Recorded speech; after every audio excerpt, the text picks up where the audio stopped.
क्या है अन्नदाता, कौन है अन्नदाता, क्या का अन्नदाता बताइए। बर्बाद किसान है, कर्जा बहुत है सर पे, हो सकता है एक आध सुसाइड इसमें से ना लोग कर लें। लोगों से कर्ज लेकर लगा रखा था, सब यही छोटे छोटे लोग हैं। कोर्ट के अंदर हम गरीब किसानों की फसल लेने के लिए 4-4 वकील वहाँ खड़े कर दिए गए। कुछ नहीं बचा हमारे पास, बर्बाद हो गए, तबाह हो गए। किसान के पास तो अब ऐसा कोई 2 नंबर का काम तो है नहीं, हमारी तो कृत कमाई है यही वाली। इसी धान के वजह से आढ़त से पैसा लिया गया, खाद वालों की दुकान से पैसा लिया गया। सर हमारी जितनी पूंजी सारी उठा के तुमने यहाँ लगा दी। सरकार से एक अनुरोध है कि हमारा जो धान है कटनी थी। सब कुछ लीजिए, जमीन लीजिए, हमें इससे कोई मतलब नहीं है, लेकिन फसल लेने के लिए आप पैरवी कर रहे हैं। मास्टर कह रहा फीस जमा करो, तो बच्चे तक नहीं जा रहे पढ़ने। पूरी सारी पूंजी मैंने तो ही लगा रखी है। किसानों की फसल की बड़ी बर्बादी का तांडव मैं आपको दिखाने जा रहा हूं। शायद ही ऐसा मंजर आपने पहले कभी देखा होगा। सैकड़ों एकड़ खेती बर्बाद होते हुए अपनी आंखों के सामने किसान देख रहे हैं, बेबस हैं, निराश हैं, हताश हैं, आंखों में सिर्फ आंसू हैं और कई किसान तो इंतजार में स्वर्ग भी सदार चुके हैं। कुछ किसान ऐसे हैं जो हॉस्पिटल में एडमिट हैं और तमाम परिवारों की स्थिति सदमे में है, और जो परिवार के अन्य लोग हैं, महिलाएं हैं, पुरुष हैं, उनकी हालात भी बेहतर नहीं हैं। सुध लेने के लिए ना तो सरकार के पास वक्त है, ना मौजूदा विधायक तिलकराज बहड़ के पास वक्त है, और सरकार में होने का दम्भ भरने वाले पूर्व विधायक राजेश शुक्ला भी इन किसानों की सुध लेने के लिए इनके बीच नहीं आए हैं। तमाम सारी किसान यूनियन हैं, वो किसान यूनियन कहां सो रही हैं? आप इस रिपोर्ट को ज्यादा से ज्यादा शेयर कीजिएगा। आपको अपनी रोटी का वास्ता है कि इन किसानों से जो उत्पन्न होती फसल है उससे हमारा पेट भरता है, इसलिए आज इनके समर्थन में कम से कम आप कमेंट करिए ताकि शासन प्रशासन पर एक दबाव बन सके। जहां तक कैमरे की नजर जाएगी, ये सैकड़ों एकड़ जमीन प्रयाग फार्म की है। प्रयाग फार्म किच्छा विधानसभा क्षेत्र के अंतर्गत आता है और करीब करीब 1900 एकड़ जमीन है। अब तस्वीर में आपको वे किसान नजर आ रहे हैं जिन्होंने इस उम्मीद में कि ये फसल आज नहीं तो कल, कल नहीं तो परसों कट ही जाएगी, अपने कई परिजनों को खो दिया है और कई परिजन अभी अस्पताल में स्वास्थ्य लाभ ले रहे हैं। जो लोग खेती करते हैं वे जानते हैं, जो नहीं करते हैं उनको भी पता है कि करीब महीना भर पहले धान की फसल उठ चुकी है, कट चुकी है, खेत खाली हो चुके हैं और तमाम सारे खेतों में मटर, लाई या फिर गेहूं की बुवाई हो चुकी है।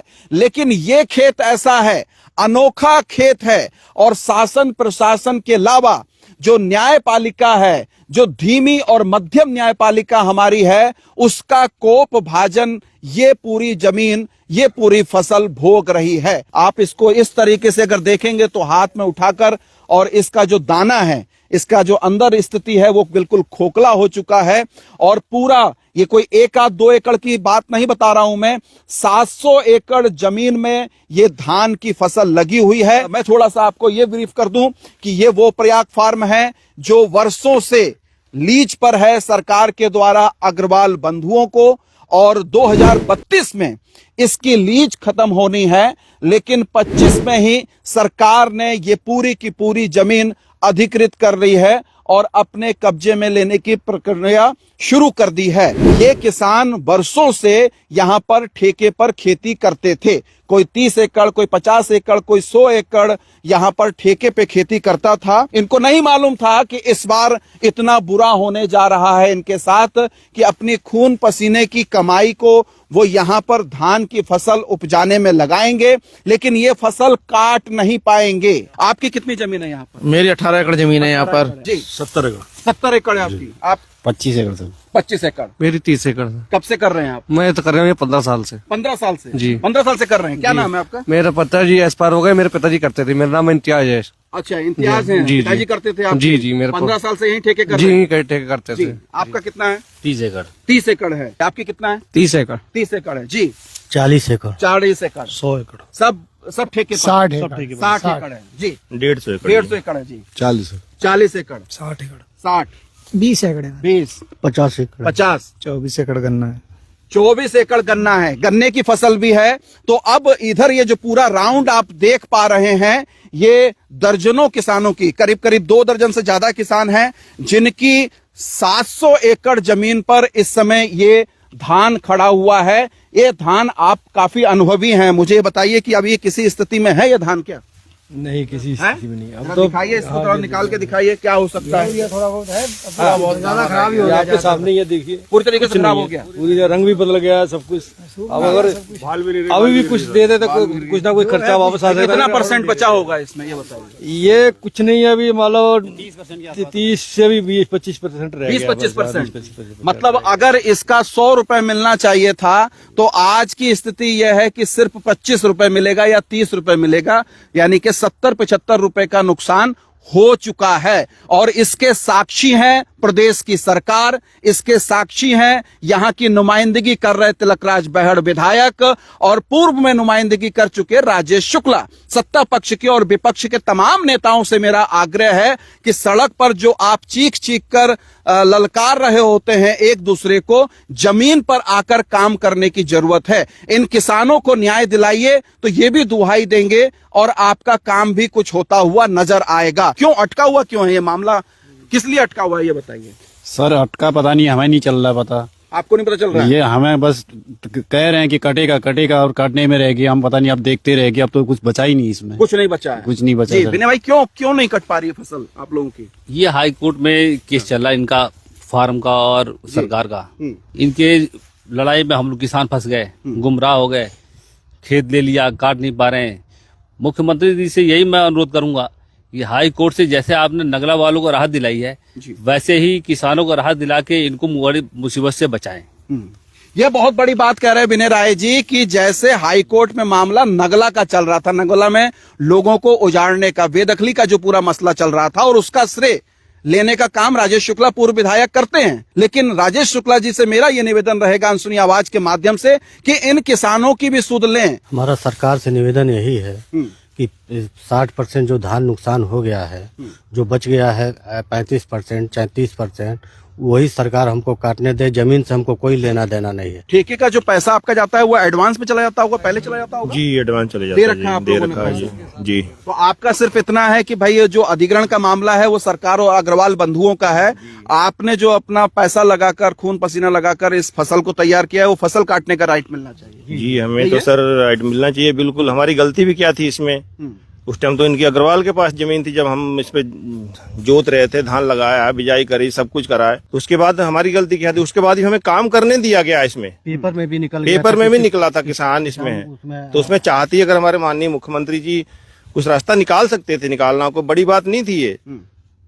किसानों को बचाना चाहते, बचा सकते थे अपने स्तर पे। हम गए थे शुक्ला जी के पास। शुक्ला जी के पास गए? शुक्ला जी के पास हम 2 बार, गुंजन शुक्ला जी के पास भी गए थे। अच्छा। माननीय मुख्यमंत्री जी से ही मिले थे, सौरभ बाबूगणा जी से ही मिले थे।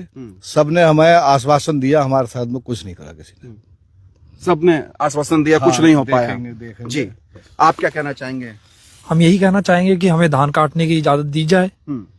हम पुष्कर सिंह धामी जी के पास भी गए थे, उनके गेस्ट हाउस पे। उन्होंने हमारी बात सुनी, उन्होंने कहा कुछ करेंगे, मगर अभी तक कोई उसका रिजल्ट हमारे हाथ में आया नहीं है। हमारी फसल बर्बाद सुनी, हमारी 10-15 मिनट का टाइम भी दिया गया। सभी विभाग वहीं था, सबको बुलाया गया, पर उसके बाद कोई हमें नहीं राहत नहीं मिल पाई। कोई 2 परिवारों से सदस्य जा चुके हैं इस दुनिया को छोड़कर, क्या उन परिवारों में से है कोई व्यक्ति? जी आप पिताजी गए, एक तो मेरे पिताजी चले गए, नुकसान देखते उनको अटैक आ गया।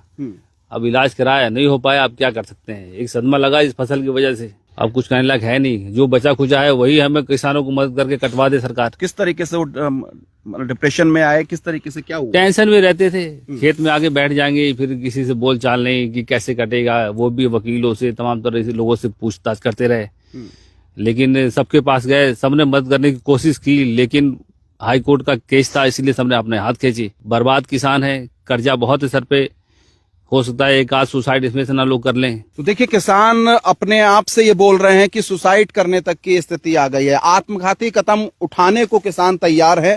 कितने जो है निराश हो चुके हैं, हताश हो चुके हैं, परेशान हैं कि ये 700 एकड़ जमीन से फसल नहीं कट पा रही है। आपके घर से क्या हुआ था, कौन गुजरे? मेरे घर से नहीं, मेरे दोस्त थे। अच्छा। मोइन भाई, उन्होंने पलेज के लिए कुछ जगह ली थी, किसान है वो भी, 30-40 एकड़ जमीन है उनके पास। अच्छा।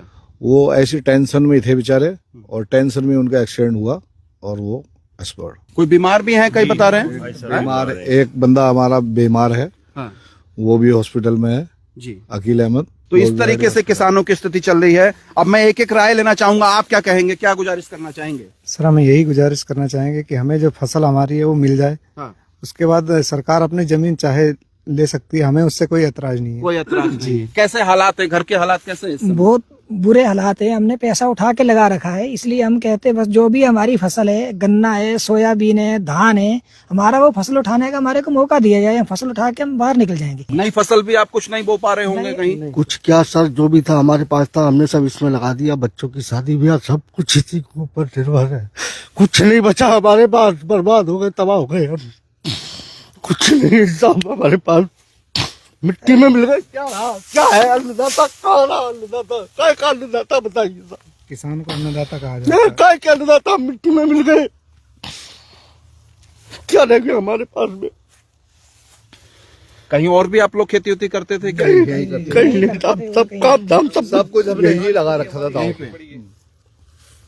लोगों से कर्ज लेके लगा रखा था सब यही। छोटे छोटे लोग हैं हम, हमारे बाप दादा की कोई जमीन नहीं थी, हमने तो ही अपने किसी कर्ज लिया, आपसे लिया और से लिया, वो लेके हमने थोड़ी थोड़ी जमीनें कर रखी थी। आपकी बेटी की शादी है, मेरी बेटी की शादी है, सब कुछ हमने इसमें लगा रखा है। हमारे पास कुछ नहीं बचा। घर में शादी है बता रहे हैं जी, शादी तो है। अब आपको मालूम है किसान के पास तो अब ऐसा कोई 2 नंबर का काम तो है नहीं। हमारी तो कृत कमाई है यही वाली, उठा के पैसा लगा होता है, सारा अपना भी नहीं होता। अब ये पैसा हमारा वापिस आए, पिछला लेन देन पूरा हो, फिर आगे कहीं नई जमीन ले। हमें जमीन से तो कोई मतलब नहीं है ना, जमीन तो नहीं मांग रहे सरकार से, हम अपना धान ही मांग रहे हैं। 10 दिन का समय मांगा था, 10 दिन में हम लोग चले जाते। आज क्यों रोते इतने किसान यहाँ पे बैठ के? जी, 10 दिन का समय मांगा था, आज 2 महीने का वक्त हो गया। घर के हालात कैसे हैं इस समय? घर के हालात ठीक नहीं है। इसी धान के वजह से आढ़त से पैसा लिया गया, खाद वालों दुकान से पैसा लिया गया, लेबरों को पैसा देना बाकी है। धान कट जाता तो सारा हिसाब थोड़ा थोड़ा दे के सबको निपटाया जाता। तो जिनसे कर्ज लिया होगा वो लोग भी दबाव बना रहे होंगे आपको? बहुत दबाव बना रहे हैं, बहुत ज्यादा दबाव बना रहे हैं। दवाई से उधार लाए, जमीन ली, लेबर वाले, चौकीदार सब दबाव बना रहे हैं कि पैसा दो। सर हमारी जितनी पूंजी सारी उठा के तुमने यहाँ लगा दी। सरकार से एक अनुरोध है कि हमारा जो धान है कटने दीजिए। जी, आप क्या कहेंगे? साहब मैं ये कहना चाहता हूँ, सबसे बड़ी बात यह है कि लोग ये कहते हैं, जिसके पास भी जाते हैं कि कोर्ट में है मामला, कोर्ट में है मामला। अब ये बताइए साहब, कोर्ट में मामला होने की वजह से कोर्ट में भी 4-4 वकील, सरकारी वकील, मैंने पहली सरकार ऐसी ये देखी है जो कि ये कह रही है कोर्ट के अंदर सरकारी वकीलों को फसल लेने के लिए, हम गरीब किसानों की फसल लेने के लिए 4-4 वकील वहां खड़े कर दिए गए हैं। देखिए, हमारा डीएम साहब से और मुख्यमंत्री साहब से यही अनुरोध है कि आप हमें फसल काटने की इजाजत दें, और सब कुछ आपके हाथ में है। अगर आप चाहें तो सब कुछ कर सकते हैं। हम सब लोगों को, गरीब आदमियों का ध्यान कर सकते हैं। सब कुछ लीजिए, जमीन लीजिए, हमें इससे कोई मतलब नहीं है, लेकिन फसल लेने के लिए आप पैरवी कर रहे हैं। घर की स्थिति कैसी है? बहुत बुरी स्थिति है साहब। सारा पूरी मेरे स्कूल जा रहे हैं बच्चे कि नहीं? बच्चे नहीं जा रहे सर। अब फीस जमा नहीं हुई, बच्चे, मास्टर कह रहा फीस जमा करो, तो बच्चे तक नहीं जा रहे पढ़ने। पूरी सारी पूंजी मैंने तो ही लगा रखी है। कहीं और भी करते हैं खेती? नहीं, सारी ही है मेरी, तो सारी ही पूरी। जी, आप बताइए। जी, हम भी यहीं के किसान हैं, हम सारे हमारी खेती कट जाए, कर्ज उर्ज में डूबे पड़े हैं, सब कुछ काम खराब ही है जी। तो दोस्तों, ये है पूरा माजरा, आप समझ गए होंगे। प्रयाग फार्म की ये जमीन है, 1900 एकड़ जमीन को जो है सरकार अधिग्रहण कर रही है। हालांकि 2032 तक लीज है, पर लीज खत्म होने से पहले ही सरकार ने अधिग्रहण की प्रक्रिया शुरू कर दी है और हाई कोर्ट में मामला चल रहा है। इधर ये जो किसान हैं, ये किसान लंबे समय से यहाँ पर खेती करते थे, ठेके पर खेती करते थे। अग्रवाल बंधुओं को ये अपना ठेकी का पैसा देते थे, लेकिन इस बार भी, हर बार की तरह इस बार भी इन्होंने धान लगाया। उस समय कोई रोक टोक नहीं थी। जब फसल तैयार हो गई तो फिर प्रशासनिक अड़ंगा अटका दिया गया और किसानों को उनकी फसल काटने से रोक दिया गया। कई किसान बर्बादी के कगार पर आ गए हैं, आंसू निकल रहे हैं। आप इतना समझ लीजिए कि जब फसल इस तरीके से, खड़ी फसल बर्बाद होती है, तो उसका खामियाजा हर किसी को भुगतना होगा। इसलिए सबसे मेरा निवेदन है कि अपनी जिम्मेदारी को पूरा करते हुए कम से कम इस रिपोर्ट को शेयर कीजिए, कमेंट कीजिए, ताकि शासन, प्रशासन, नेता जाग जाएं, किसान यूनियन वाले भी इन लोगों के बीच में आए और कम से कम इनको, जो इनकी वाजिब फसल है, उसको काटने का मौका मिलना चाहिए। बने रहिए अनसुनी आवाज के साथ। अनसुनी आवाज के फेसबुक पेज को फॉलो कीजिए। आप हमको यूट्यूब पर भी जरूर सब्सक्राइब कीजिए।